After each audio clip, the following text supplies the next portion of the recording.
Hello guys, welcome to science with edu Karthik. और आज हम शुरू करेंगे अपने न्यू टॉपिक से, जो कि है बेसिस। एसिड बेसिस सॉल्ट्स वाले चैप्टर में से प्रीवियस वीडियो में मैंने एसिड को एक्सप्लेन किया था। आज हम करेंगे बेसिस। अब सबसे पहले बेसिस की कुछ कैटेगरीज। बेसिस के बारे में क्या अभी हम पढ़ेंगे बेसिस होते क्या हैं। तो सबसे पहले बेसिस टेस्ट बेटर। इनका जो टेस्ट होता है वो कड़वा होता है, तो हर चीज हम टेस्ट करके देख नहीं सकते, है ना। तो इसके लिए अलग चीज होती है, वो हम आगे पढ़ेंगे। सबसे पहले ये बिटर टेस्ट करते हैं। ये नेचर में करोसिव होते हैं, यानी हमें लगता है कि अगर हमने हाथ पे ऐसे डाल लिया तो हमारा हाथ जल जाएगा। ठीक है, ये सच है। पर हम बेस डाल लेंगे ना, स्ट्रॉन्ग बेस, तो भी हमारा हाथ जल सकता है। कोई भी हाथ नहीं, हमारी स्किन भी जल सकती है, यानी it is corrosive to our skin. Change colour of litmus. अब जो लिटमस पेपर होता है उसका कलर ये चेंज करते हैं, रेड लिटमस को ब्लू में कन्वर्ट कर देते हैं। अब अर्हीनियस कंसेप्ट। अर्हीनियस कंसेप्ट हमने प्रीवियस वीडियो में पढ़ा था। सबसे पहले एसिड्स के लिए उन्होंने ऐसे कहा था, अपने एक्वियस सॉल्यूशन में H+ आयन रिलीज करते हैं।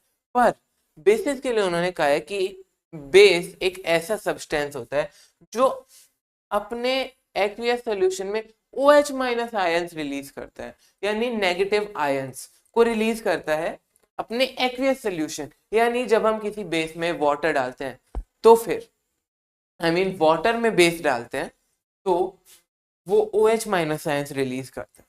अब कुछ एग्जांपल्स देखते हैं। NH4OH, MgOH होल ट्वाइस,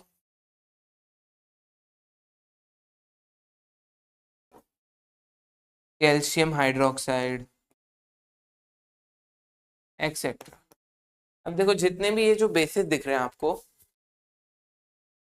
वो अपने एक्वियस सॉल्यूशन में OH- आयंस रिलीज करते हैं। अब यहाँ देखो, एक फ्लो चार्ट है। बेसिस दो कैटेगरीज में बांटे होते हैं। सबसे पहले डिपेंडिंग ऑन स्ट्रेंथ, दूसरा डिपेंडिंग ऑन कॉन्सेंट्रेशन। अब डिपेंडिंग ऑन स्ट्रेंथ के भी दो पार्ट्स होते हैं, स्ट्रॉन्ग और वीक। डिपेंडिंग ऑन कॉन्सेंट्रेशन में कॉन्सेंट्रेटेड और डाइल्यूट। आ जाओ, अब आगे बढ़ते हैं। यहाँ पे डिपेंडिंग ऑन स्ट्रेंथ के अंदर स्ट्रॉन्ग बेस। एक स्ट्रॉन्ग बेस क्या होता है? एक ऐसा बेस जो अपने एक्वियस सॉल्यूशन में कंप्लीटली आयोनाइज हो जाए, यानी सारा बेस OH- आयंस में कन्वर्ट हो जाए, उसे कहते हैं स्ट्रॉन्ग बेस। वो अपने वो मतलब OH- आयंस की बहुत ज्यादा हाई कॉन्सेंट्रेशन देता है। बहुत ज्यादा हाई कॉन्सेंट्रेशन किसकी? OH- आयंस की। अब देखो, इसकी एग्जांपल्स यही है, LiOH, NaOH, KOH, RbOH, CSOH, CaOH whole twice, SrOH whole twice, BaOH whole twice. इसको याद कैसे करें? इसको याद करते करते तो पागल हो जाएंगे। इसलिए अब देखो, मैंने बनाई एक निमोनिक्स, यानी ये कॉमन निमोनिक्स है। लीना को बाइक, कार और स्कूटर चाहिए था, तो उसने क्या किया? उसने भगवान से विश मांगी। अब देखो, वो हिंदू नहीं थी, वो थी सिख, तो उसने रब से मांगी, है ना। अब उसने रब से मांगी, तो फिर लीना की रब से कार, स्कूटर, बाइक की फरियाद, यानी लीना ने रब से मांगी कि ये भगवान, मुझे आप कार, स्कूटर, बाइक दिला। तो ये एक बन गई ना निमोनिक्स। लीना की रब से कार, स्कूटर, बाइक। अब हम यहाँ पे छोड़ दे लीना की रब से कार, स्कूटर, बाइक, तो थोड़ा अजीब लगेगा। तो आगे बना लेना की फरियाद, की मांग बना लेना, चाहे जो आपकी मर्जी हो। लीना की रब से कार, स्कूटर, बाइक की फरियाद। ठीक है, अब आगे देखते हैं। यहाँ पे वीक बेस क्या होता है? The bases which do not completely ionize in their aqueous solutions। वो बेसिस जो अपने एक्वियस सॉल्यूशंस में कंप्लीटली आयोनाइज नहीं होते, उन्हें हम कहते हैं वीक बेसिस। जितने भी बेसिस, यानी LiOH, NaOH, KOH, RbOH, SCSOH, COH etcetera etcetera. इन 1 2 3 4 5 6 7 8 इन 8 बेसिस के अलावा जितने भी बेस एग्जिस्ट करते हैं वो सब वीक बेसिस है, ये अकेले स्ट्रॉन्ग बेसिस है। अब देखो एक नोट, वो बेसिस जो वाटर में सॉल्युबल होते हैं, water soluble bases are called alkalis. देखो इन्हें हम एल्कलाइज बोलते हैं, याद रखना। अब पूछे कि बेसिस और एल्कलाइज में क्या डिफरेंस है, तो जितने भी वाटर सॉल्युबल बेसिस होते हैं उनको हम एल्कलाई कहते हैं। सारे बेसिस एल्कलाई नहीं होते पर एल्कलाई बेस होती है। कैसे? मान लो मैं कहूं कि मैंने टी शर्ट पहनी है, तो ब्लू कलर की टी शर्ट्स होती है, पर टी शर्ट्स जरूरी नहीं कि सिर्फ ब्लू कलर की हो, है ना। उसी टाइप से जितने भी एल्कलाइज है वो बेस है, पर जितने भी बेस है वो जरूरी नहीं एल्कलाई है, क्योंकि कुछ बेसिस ऐसे भी होते हैं जो वाटर सॉल्युबल नहीं होते। अब एग्जांपल देखो, NH3 एक बेस होने के बावजूद वो पानी के अंदर OH माइनस आयंस रिलीज नहीं कर सकता। एक एग्जांपल ये याद रखना, एक्सेप्शन है ये NH3। अब देखो दूसरा टाइप आता है डिपेंडिंग ऑन कॉन्सेंट्रेशन। तो कॉन्सेंट्रेशन क्या चीज है? कॉन्सेंट्रेशन यानी amount of H2O present in a given sample of base. एक गिवन सैंपल ऑफ बेस के अंदर कितनी अमाउंट ऑफ H2O प्रेजेंट है। यहाँ पे कॉन्सेंट्रेटेड, सबसे पहले कॉन्सेंट्रेटेड बेस क्या होता है? जिसके अंदर हायर परसेंटेज ऑफ बेस है।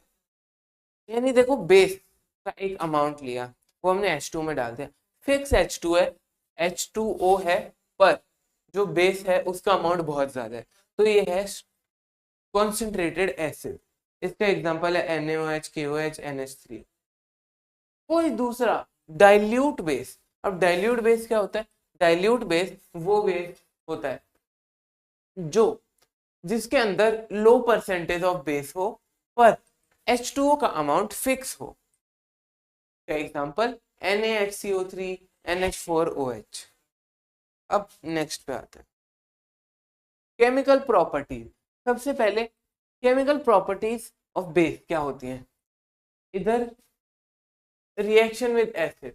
सबसे पहले जब बेस एसिड से रिएक्ट करते हैं तो न्यूट्रलाइजेशन रिएक्शन होता है।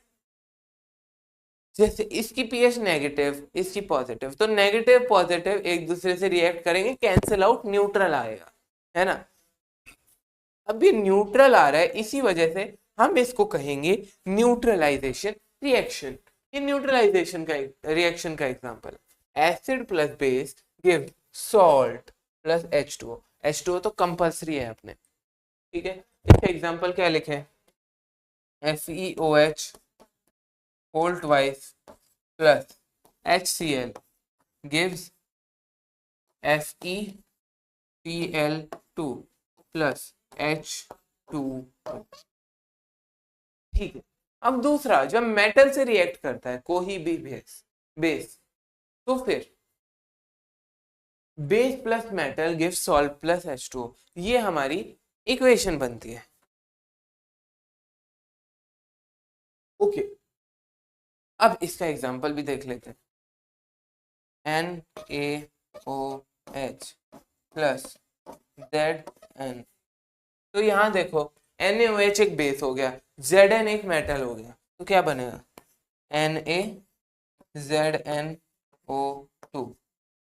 अभी ये क्या चीज लिख दी मैंने? ये है sodium zincate. Sodium zincate ZnO2 plus NaOH plus Zn, NaZnO2 यानी sodium zincate plus H2O। Okay, अब आगे पढ़ते हैं।